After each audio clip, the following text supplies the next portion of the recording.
Soyez les bienvenus, Muriel. Très heureux de vous retrouver ce soir, Steve, Cornelis. Voilà, que Dieu vous bénisse. Merveilleuse. Je vous invite déjà, avant de commencer, à préparer la Bible, cette parole qu'on va ouvrir ensemble. On va la méditer ensemble, cette parole, elle est merveilleuse. Alors sans tarder, je vous invite à la prière et on va commencer cette réflexion autour de la parole de Dieu. On va ouvrir à nouveau le livre des psaumes. J'espère que vous vous familiarisez de plus en plus avec le livre des psaumes et qu'il vous accompagne vraiment dans cette période difficile. On va prier ensemble et ensuite on va ouvrir la parole de Dieu. J'ai annoncé la thématique il y a quelques minutes, de la création à la révélation. On va voir tout ce que ça va engendrer comme réflexion pour nous. Je vous invite à un temps de prière. Merci Seigneur parce que ta parole est la vérité. Merci parce que tu veux nous bénir encore à travers elle. Merci Seigneur parce que lorsque nous ouvrons ta parole, tu nous parles directement. C'est une lettre d'amour que tu nous as envoyée, Seigneur, et elle nous fait du bien, elle fait du bien à notre âme. Alors ce soir, je te demande vraiment de parler à nos cœurs, de nous faire grandir dans la foi, de nous affermir, que vraiment le caractère de Jésus soit formé en nous à travers ton esprit et à travers l'action puissante de ta parole. Seigneur, nous voulons mettre entre parenthèses ce temps, qu'il soit vraiment béni et imprégné de ta présence. Seigneur, lorsque tu dis, la chose arrive, lorsque tu ordonnes, elle existe. Et je crois, Seigneur, que ce soir, eh bien, tu vas créer de nouvelles choses dans nos cœurs et dans nos vies. Tu vas ouvrir de nouveaux horizons. Tu vas nous parler, tu vas nous instruire, tu vas nous faire grandir. Seigneur, nous voulons mûrir dans la foi. Et pour cela, nous n'avons pas 36 solutions. Nous avons ta parole que tu nous as donnée. Seigneur, qu'elle puisse véritablement être la nourriture pour notre âme ce soir. Au nom de Jésus, Amen. Amen. Voilà, soyez tous bénis, ceux qui se sont rajoutés au groupe, vraiment, soyez tous bénis. Nous sommes le 8e mardi déjà de confinement, le 5 mai 2020. Cette date, elle était pour nous très, très importante, très symbolique, puisque normalement aujourd'hui, on aurait dû être aux États-Unis, à Phoenix, dans l'État de l'Arizona, pour l'opération de Gianni. Voilà, ce n'est que partie remise, nous sommes confiants, Dieu est là, Dieu est aux commandes. Donc, 8e mardi de confinement, mais malgré tout, une différence avec les mardis précédents, c'est que nous sommes entrés dans une phase de déconfinement progressif. Donc, on veut le proclamer, on veut le dire, le meilleur, il est devant nous. Alors ce soir, eh bien, j'aimerais encore, comme je l'ai annoncé, ouvrir la parole de Dieu, le livre des psaumes pour méditer ensemble. Et j'aimerais vous parler des deux révélations à travers lesquelles Dieu nous parle. Dieu nous parle à travers deux révélations majeures.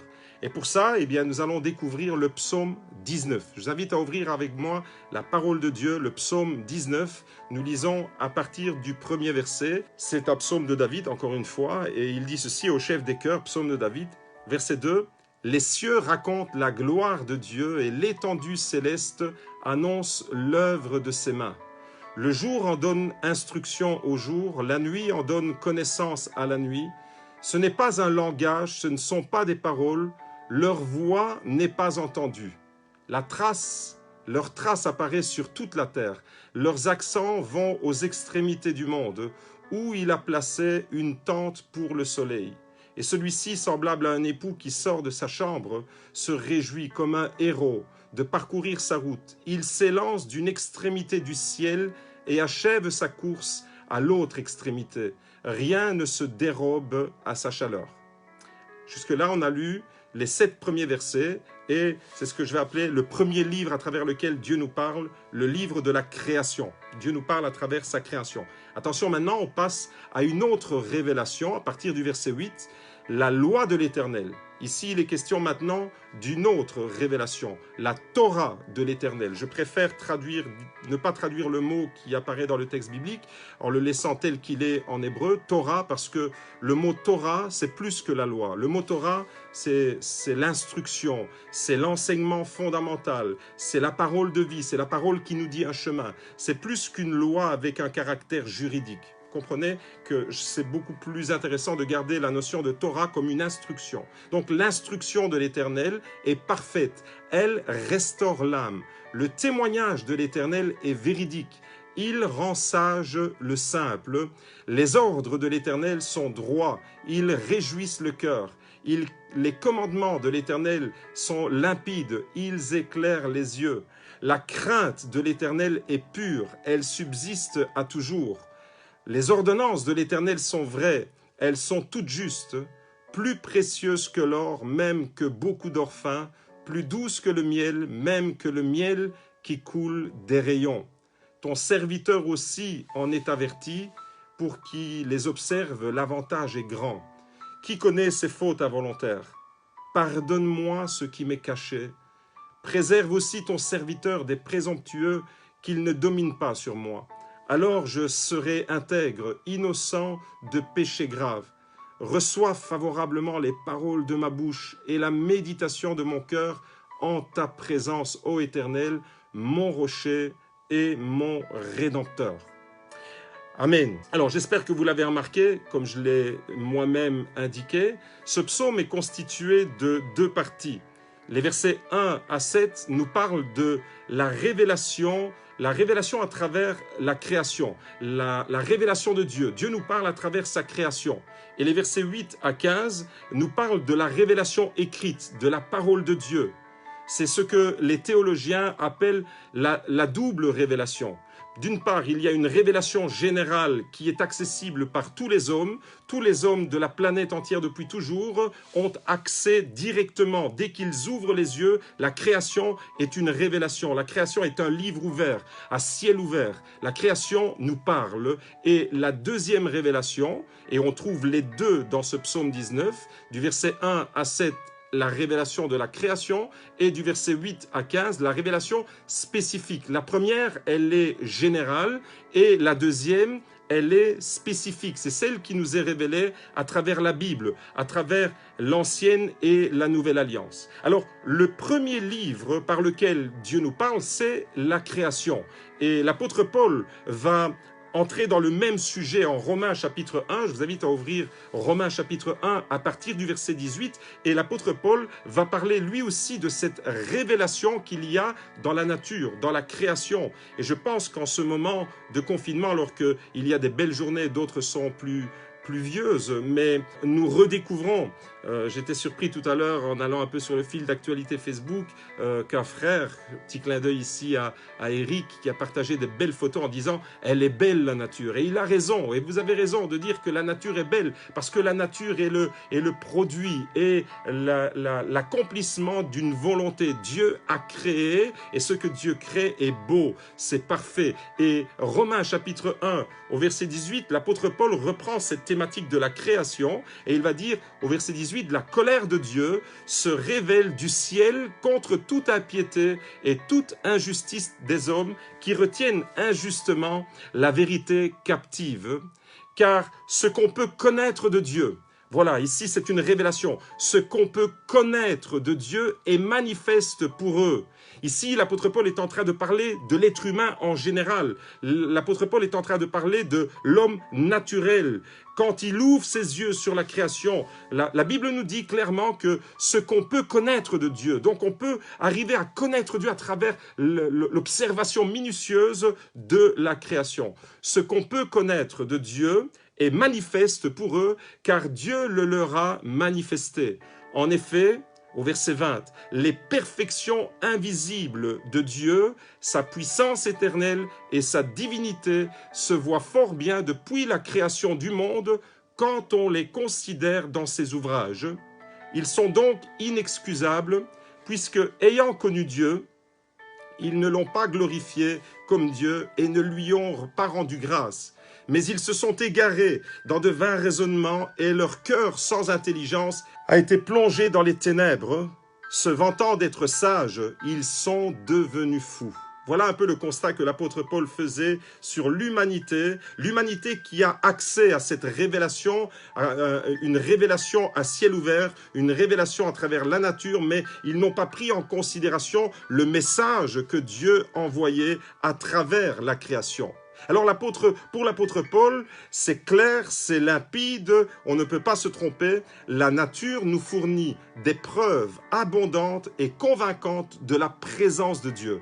La nature parle du Créateur, la création parle du Créateur. Et s'il y a une création, forcément il y a un Créateur. C'est impensable qu'une création si riche, si variée, si merveilleuse, si complexe, si mystérieuse soit le fruit du hasard. Il faut qu'il y ait un créateur, c'est indéniable. Et en observant attentivement la création, L'être humain est en mesure, nous dit l'apôtre Paul, de découvrir l'être suprême.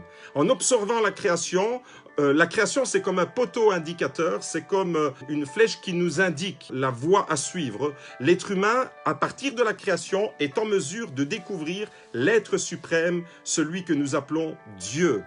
D'ailleurs, dès qu'on ouvre la Bible, dès que vous ouvrez la Bible, dès la première page de la Bible, eh bien, le tout premier langage de Dieu, c'est celui de la création. La toute première expression, le tout premier verbe, la première action que la Bible va mentionner, eh bien, c'est en tant que créateur. Dieu est créateur. Et dès qu'on ouvre la Bible, c'est comme ça qu'il se présente. C'est le créateur. Genèse chapitre 1, à partir du verset 1 jusqu'au verset 5. Au commencement, Dieu créa. Voyez-vous, il y a un commencement et puis le tout premier verbe, c'est Dieu créa. Et dans le texte original en hébreu, c'est le verbe bara, bara qui signifie créer, créé à partir de rien. Il n'y a que Dieu qui peut être le sujet de ce verbe, parce qu'il n'y a que Dieu qui est profondément et qui est exclusivement le Créateur. Au commencement, Dieu créa les cieux et la terre. La terre était informe et vide, et il y avait des ténèbres à la surface de l'abîme, mais l'Esprit de Dieu planait au-dessus des eaux. Dieu dit que la lumière soit, et la lumière fut. Dieu vit que la lumière était bonne, et Dieu sépara la lumière d'avec les ténèbres. Dieu appela la lumière jour, il appela les ténèbres nuit. Il y eut un soir, il y eut un matin, ce fut un jour, ce fut le jour 1. Alors aujourd'hui, quand on ouvre les yeux sur cette merveilleuse création, la création que nous pouvons contempler est merveilleuse. La nature est belle, comme le disait Eric, elle est même très belle, elle est diversifiée, elle est mystérieuse. Cette création, elle est en même temps profondément révélatrice de quelque chose. Mais au début de la Bible, la Bible nous dit que la création était dans le chaos. La création était couverte de ténèbres. Autrement dit, il y a une création, mais qui n'est pas tout à fait viable.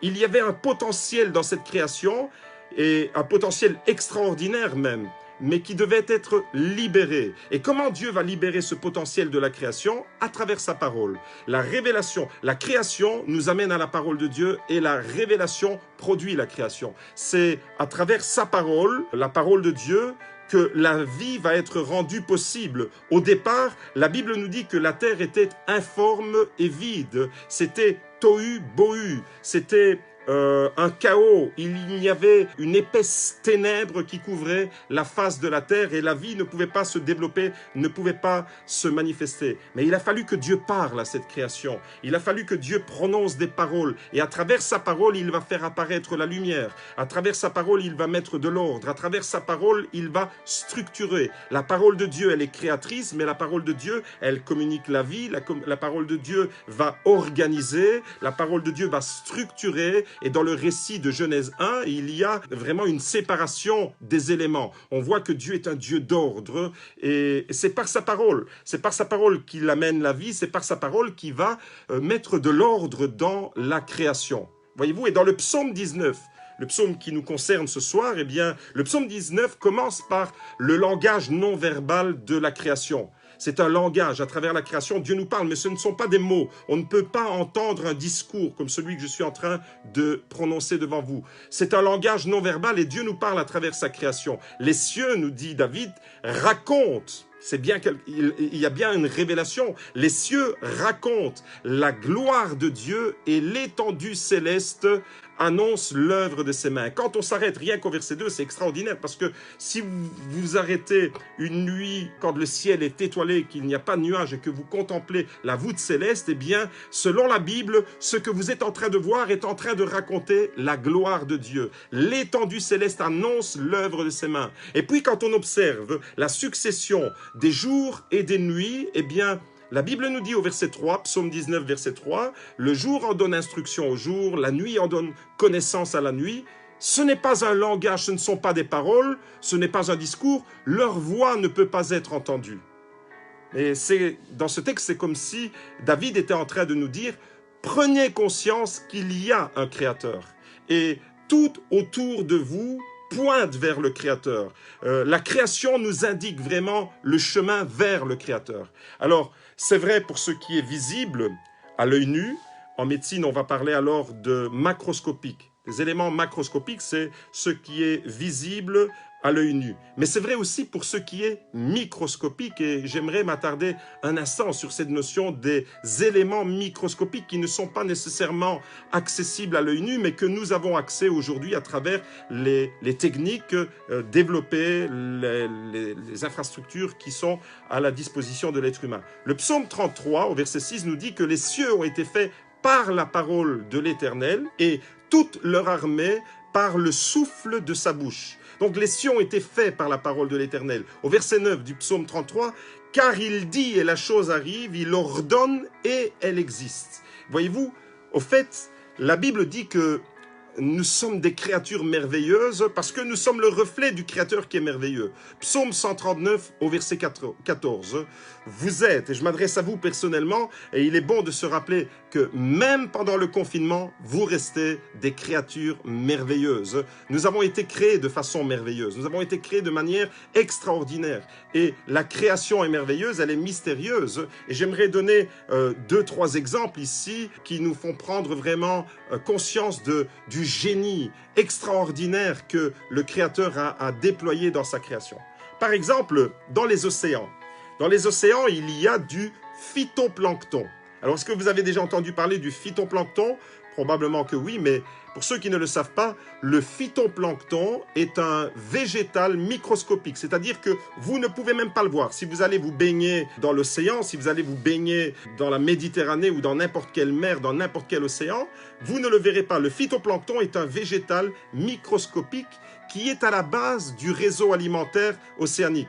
Autrement dit, tous les animaux marins, tous, sans exception, du plus petit poisson au plus gros, tous ces animaux marins dépendent de ces minuscules végétaux qui ne sont même pas visibles à l'œil nu. Vous retirez le phytoplancton des océans et il n'y a plus de vie. C'est extraordinaire, mais ce n'est pas tout. Le phytoplancton fournit plus de la moitié de l'oxygène de la planète. Alors ça, c'est tout à fait extraordinaire. L'air que vous et moi, nous sommes en train de respirer maintenant, l'air que nous respirons, en réalité, eh bien, l'air que tous nous respirons provient de ces incroyables organismes marins qui ne sont même pas visibles et qui sont de l'ordre microscopique. C'est hallucinant. Dans les océans, notre vie dépend de ce qui se passe dans les océans. Notre survie dépend des organismes microscopiques que vous ne pouvez pas voir, que vous ne pouvez même pas repérer. Mais dans les océans, votre vie, elle est déjà là comme programmée. Vous retirez les phytoplanctons des océans, vous retirez les phytoplanctons et la vie est anéantie sur la Terre. Waouh!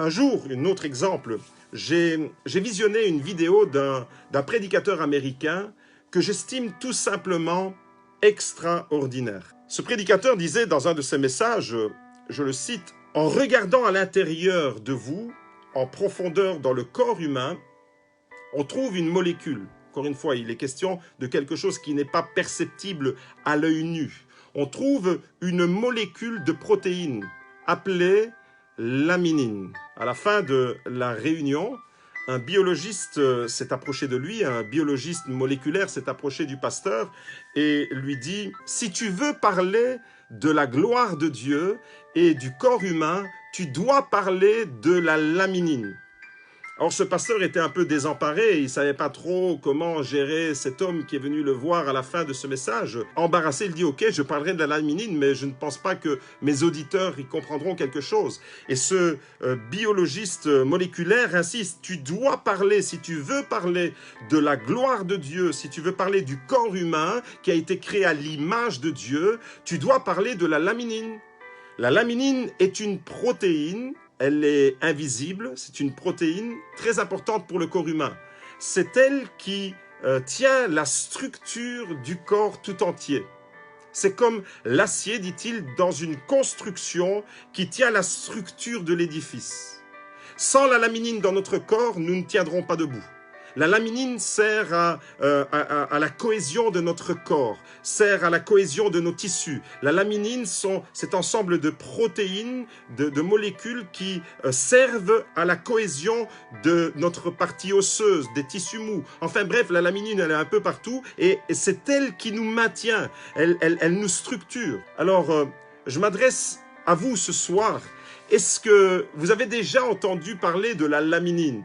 Alors, je vais attendre quelques secondes pour lire vos réponses. Est-ce que parmi les auditeurs ce soir, est-ce qu'il y a des personnes qui ont déjà entendu parler de la laminine? Alors, je vais vous laisser quelques secondes pour répondre simplement oui, non. C'est simplement pour tester parce que j'imagine, voilà, j'attends les réponses des uns et des autres. Est-ce que vous avez déjà entendu parler de la laminine?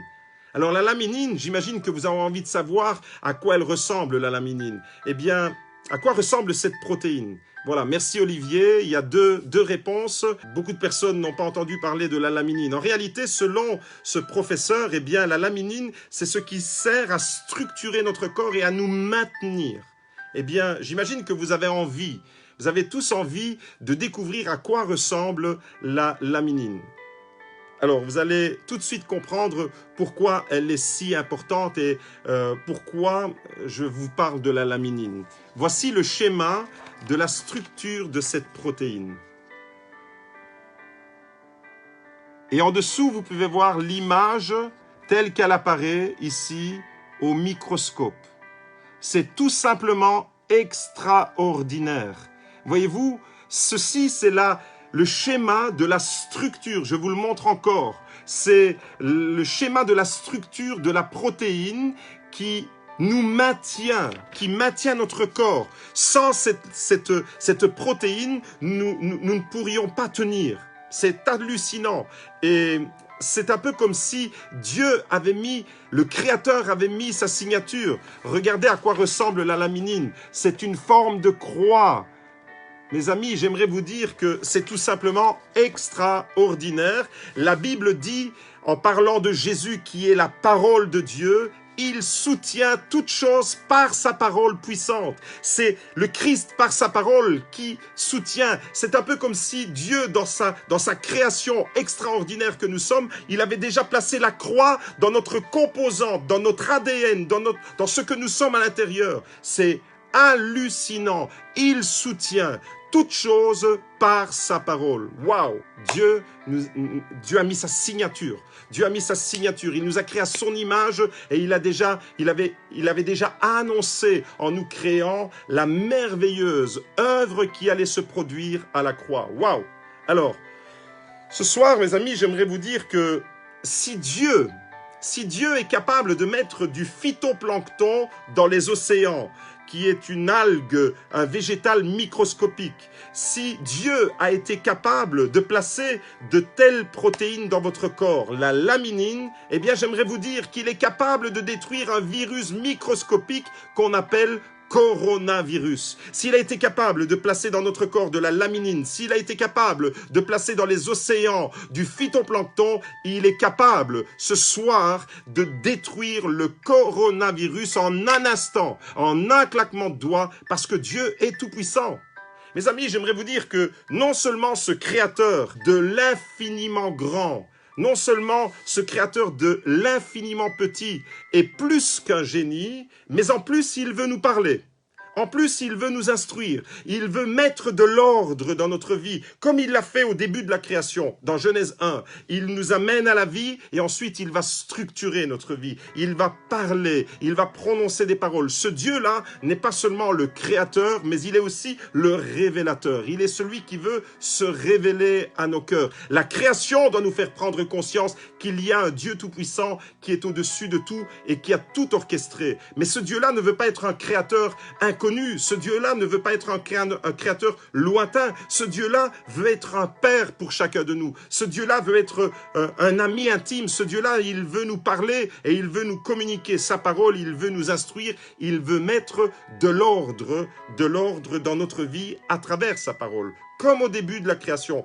Tu as peut-être un potentiel, toi qui entends ce message, tu as peut-être un potentiel énorme, comme la création au début avait un potentiel énorme, mais peut-être qu'en ce moment, eh bien, ta vie est chaotique. Peut-être qu'en ce moment, tu traverses une période où tu as le sentiment d'être couvert par des ténèbres. Peut-être qu'en ce moment, tu traverses une période et ce confinement, tu le vis mal et tes pensées, il y a des ténèbres peut-être dans tes pensées, il y a un chaos qui s'installe dans ta vie, dans tes priorités. J'aimerais te dire aujourd'hui que si la parole de Dieu, elle vient impacter ton cœur, ton âme et ton esprit, Dieu qui est le Dieu créateur, Dieu va prononcer une parole qui va mettre de l'ordre dans ta vie. Et ce soir, je vous invite vraiment à demander à Dieu de vous percuter par sa parole afin qu'il mette de l'ordre dans votre vie. Ce soir, à travers ce message, je m'adresse potentiellement à 3 catégories de personnes en réalité. Premièrement, il y a certainement parmi ceux qui écoutent ou qui écouteront en différé cet enseignement, il y a ceux qui n'ont pas conscience qu'il y a un créateur.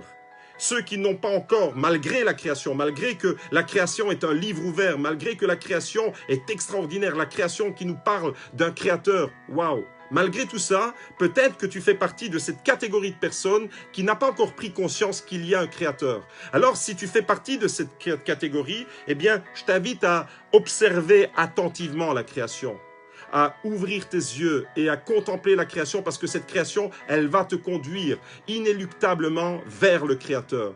Je t'invite à réfléchir sur ta composante.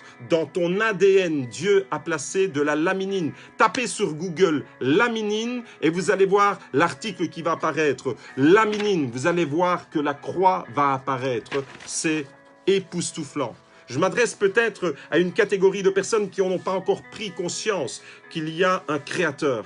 Il y a une deuxième catégorie de personnes potentielles ce soir. Ce sont ceux qui ont pris conscience du créateur, ceux qui savent qu'il y a un créateur, mais qui ne l'ont pas encore réalisé, qui n'ont pas encore rencontré ce créateur comme un papa, comme un père qui veut prendre soin de vous. Alors vous avez besoin de la révélation. Alors vous avez besoin de la révélation de sa parole, la révélation suprême qui est Jésus-Christ, le Fils de Dieu, celui qui nous révèle le Père.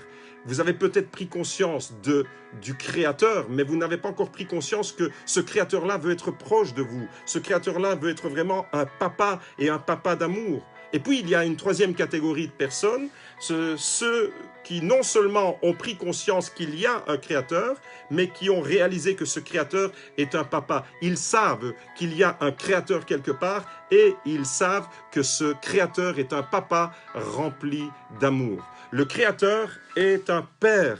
Le Créateur est un Père, ce n'est pas un Dieu impersonnel. Le Créateur est un papa qui est rempli de sentiments pour nous, qui est rempli de projets merveilleux. Et ce Créateur-là est un Père qui veut nous parler, un Père qui veut entretenir une relation. Et c'est la deuxième partie alors du psaume 19. Je vous disais tout à l'heure que la première partie, dans les premiers versets, du verset 1 au verset 7, c'est le livre de la création. C'est la révélation générale qui nous est présentée. Et d'ailleurs, dans les 7 premiers versets, Dieu est nommé Elohim en hébreu. Et quand on parle de Dieu Elohim, c'est toujours en rapport avec la création. Tandis qu'à partir du verset 7, c'est Yahweh, c'est Adonai, c'est le Seigneur, c'est le Dieu de l'Alliance, c'est celui qui veut nous libérer. Et c'est à partir du verset 8 alors que la deuxième partie du psaume va commencer. Et cette partie-là, c'est la révélation spécifique alors. La loi de l'Éternel, nous dit le verset 8, est parfaite. La Torah de l'Éternel est parfaite. Elle restaure l'âme. J'aimerais vraiment que vous puissiez vous imprégner de chaque parole. Vraiment prendre le temps de laisser la parole de Dieu vous imprégner. Je répète, la Torah de l'Éternel est parfaite. En hébreu, tamim. Tamim, ça veut dire parfait, entier, intègre, il n'y a rien à ajouter, il n'y a rien à y retrancher, c'est complet, tamim. La loi de l'Éternel est parfaite, elle restaure l'âme. Le témoignage de l'Éternel est véridique, il rend sage le simple. Les ordres de l'Éternel sont droits, ils réjouissent le cœur. Le commandement de l'Éternel est limpide, il éclaire les yeux. La crainte de l'Éternel est pure, elle subsiste à toujours. Les ordonnances de l'Éternel sont vraies, elles sont toutes justes. Les amis, vous avez vu qu'après le livre de la création, eh bien, David enchaîne avec le livre de la révélation. Après avoir contemplé la création, les cieux racontent la gloire de Dieu et l'étendue céleste, l'œuvre, annonce l'œuvre de ses mains. Après cette révélation de la nature, de la création qui est sublime, maintenant, David va parler de la Torah de l'Éternel, de cette parole qui est une révélation spécifique, de cette parole qu'il adresse à notre cœur, cette parole qui est un message d'amour, cette lettre d'amour que le Père nous a envoyée. Lorsque vous prenez une Bible, dites-vous que vous avez entre vos mains une lettre d'amour que le Créateur, le Père, nous a envoyée. Et à travers sa parole, il veut révéler son caractère. À travers sa parole, il veut révéler qui il est. Il veut révéler son plan pour notre vie. Après le livre de la création, il y a le livre de la révélation. Alors, pourquoi un deuxième livre?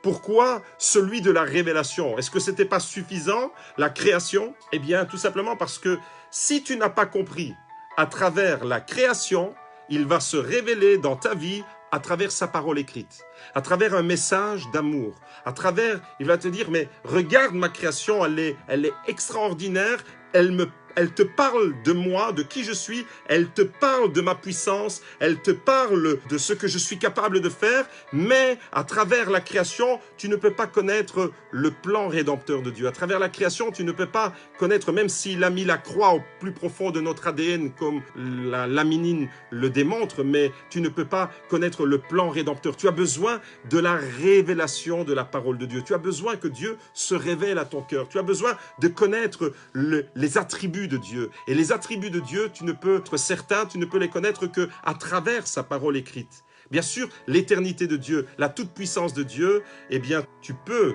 comprendre qu'il y a un Dieu éternel et tout-puissant à travers la création. Mais tu ne peux pas comprendre qu'il y a un sauveur qui a donné sa vie sur la croix si la parole de Dieu ne te parle pas de ce plan de salut qu'il a accompli pour toi. Dans le verset 8 à 10, alors, David va utiliser 5 expressions pour décrire la parole de Dieu. Je vous invite à être attentif sur les 5 expressions. 5 expressions qui vont être suivies des conséquences. Du verset 8 au verset 10. 5 expressions. La première, c'est la Torah. Il nous est question de l'instruction, de l'enseignement, de ce que habituellement dans nos Bibles on traduit en français par le mot loi. Mais vous avez compris que le mot loi n'est pas adéquat pour traduire le mot Torah, parce que le mot Torah, en réalité, c'est un mot qui vient d'une racine, d'un verbe qui nous montre le chemin. Donc c'est une instruction, c'est une voie. Si tu marches dans la Torah, tu seras heureux. Deuxième terme, le témoignage. Témoignage de l'amour de Dieu. Troisième terme, les ordres. Ouais, les ordres. Et puis le quatrième terme, les commandements. Vous entendez bien, les commandements. Et puis le cinquième terme, les ordonnances. Alors, quand vous allez chez le médecin, bon, on sait dans nos milieux chrétiens qu'on n'aime pas trop les commandements, on n'aime pas trop, on préfère parler de la grâce, on n'aime pas trop parler des ordres, des commandements, des ordonnances. On préfère la grâce et savoir ce que Dieu a fait pour nous plutôt que ce que nous devons faire pour lui. Ça, c'est un peu, je schématise ici rapidement, mais grosso modo, c'est un peu le schéma de pensée que nous avons. Mais en réalité, quand vous allez chez le médecin, et qu'il vous prescrit une ordonnance ou une prescription, c'est pour vous guérir qu'il vous prescrit cette ordonnance, cette prescription. Vous ne recevez pas de la part d'un médecin une ordonnance écrite ou une prescription pour vous ennuyer. Lorsque vous allez chez le médecin et qu'il vous remet cette ordonnance, une prescription, c'est en vue de vous guérir. Eh bien, c'est la même chose avec la parole de Dieu. Les ordonnances de l'Éternel, les prescriptions de l'Éternel apportent la guérison. Les ordonnances, comme un médecin, le Créateur est un médecin qui veut prendre soin de toi. Il veut restaurer ton âme. La Torah de l'Éternel restaure l'âme. Le témoignage de l'Éternel est véridique.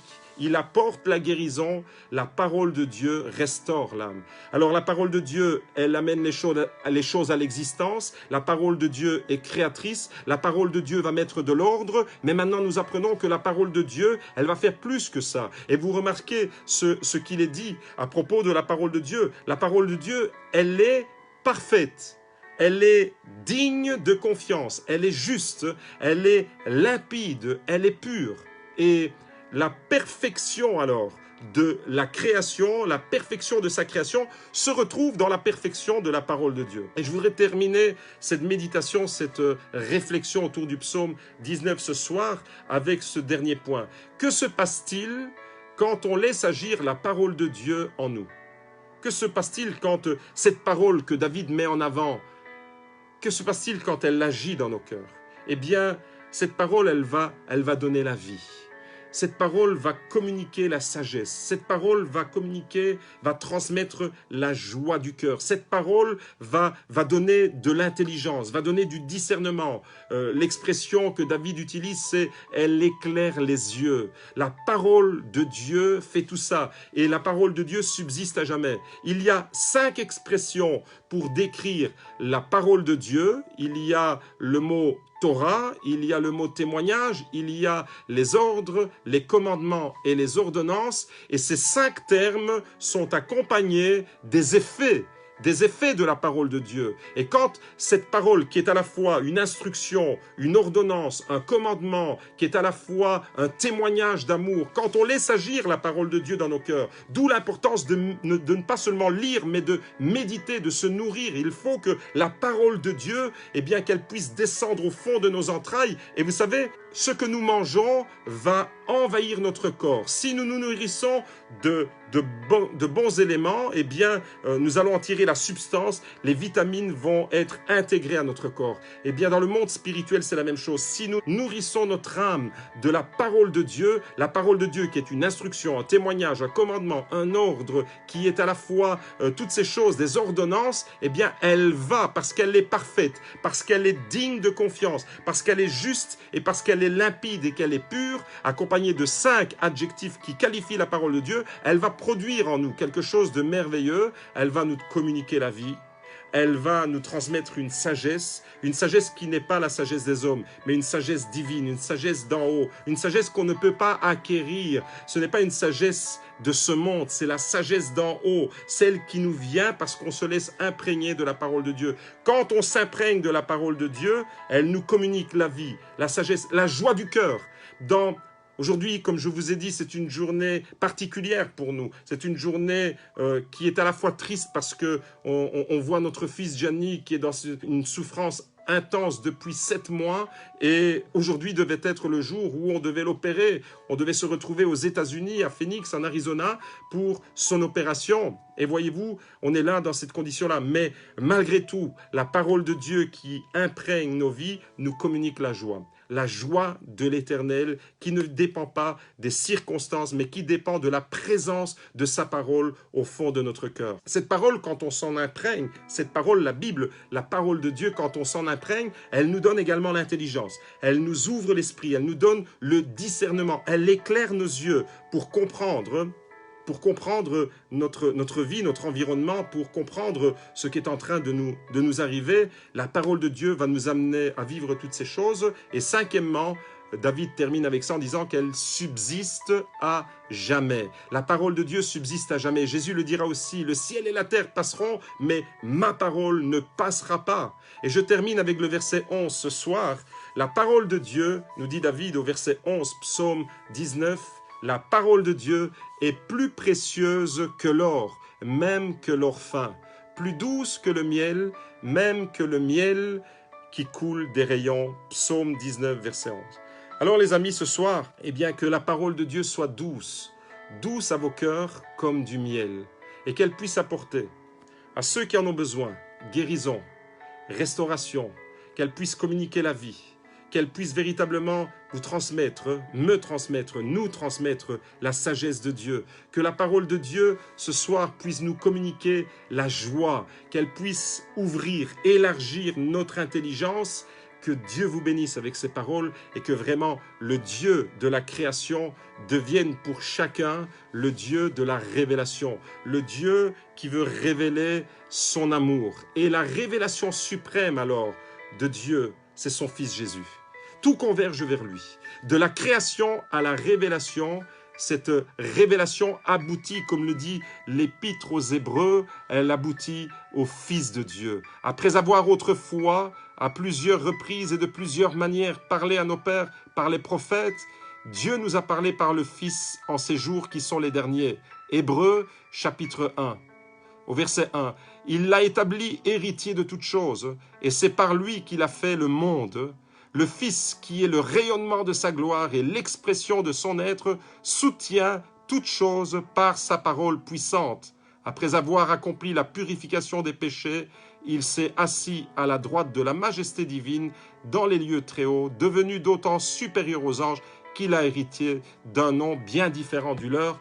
Amen. Eh bien, que le Fils de Dieu, que celui qui est la parole éternelle de Dieu, puisse véritablement vous bénir et vous enrichir ce soir, que la grâce de Dieu vous accompagne, que la puissance de la parole créatrice puisse devenir une parole libératrice, une parole puissante qui vous communique la vie, une parole d'amour qui vous ouvre au cœur de Dieu, une parole de libération, une parole d'espérance, une parole dans laquelle, eh bien, le Fils de Dieu, Jésus, viendra pour vous enrichir et vous bénir. C'est avec ces paroles que j'aimerais vous souhaiter à tous et à toutes une belle soirée. Soyez abondamment bénis, vraiment que la grâce de Dieu vous accompagne.